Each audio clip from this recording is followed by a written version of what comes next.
Michael Gove still wants to be Prime Minister. We know this because this week he supported the reintroduction of beavers in the wild in England. He knows that one of the most important but least reported issues that did for the Conservatives at the election was animal rights. For many consumers of social media, the big election issues were not Brexit, or Theresa May's mechanical personality, or her dementia tax, or Jeremy Corbyn's promise to abolish tuition fees.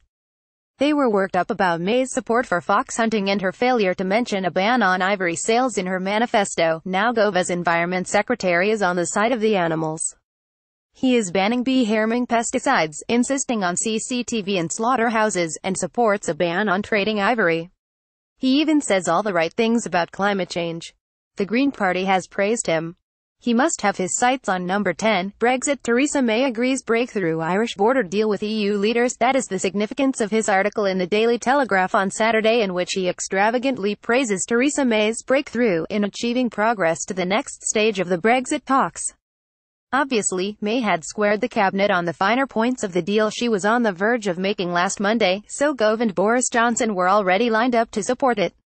Once she had got over the snag with the Democratic Unionists, the cabinet Brexiters rushed to the microphones to hail the agreement. Those who assumed that the Prime Minister had surrendered to all the EU 27's demands were puzzled by the absence of a Eurosceptic revolt.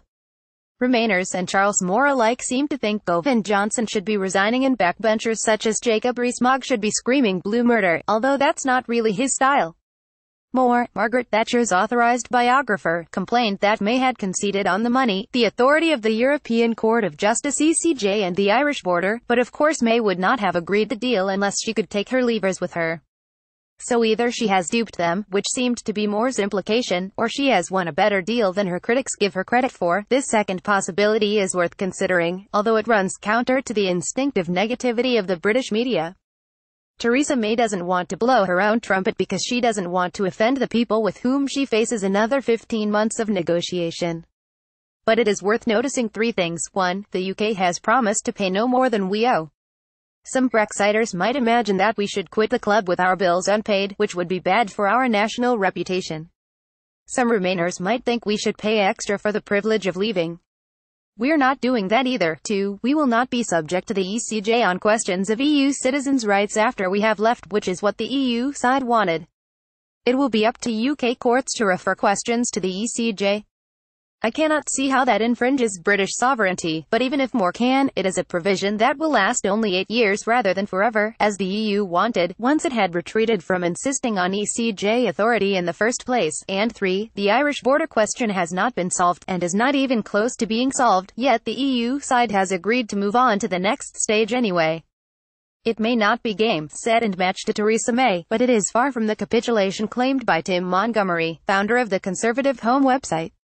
This is a big moment for both ends of the Brexit spectrum. For hard Remainers, this week's agreement is a disaster, because it means the small chance of stopping Brexit has just got smaller. And for the Cavalier Leavers, it was the moment they could no longer avoid meeting reality. It was not May's agreement with the EU 27 that was a surrender, it was Gove's Telegraph article.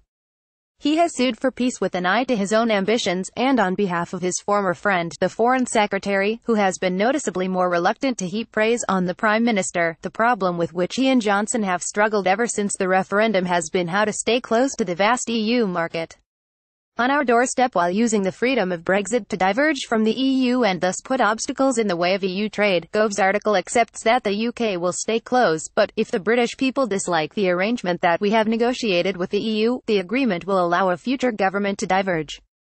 Some people assumed he was talking about giving the people a vote on the terms of Brexit, but in fact he was trying to make the Eurosceptic case for alignment, the ambiguous phrase in this week's deal that actually means partial alignment with EU rules. His argument is that we might keep up our convergence with the EU for a while after Brexit, but then we can decide to diverge.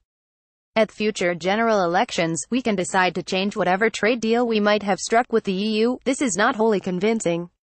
The EU will insist that any Brexit trade treaty binds Britain into sticking closely to its rules and that it cannot easily be changed.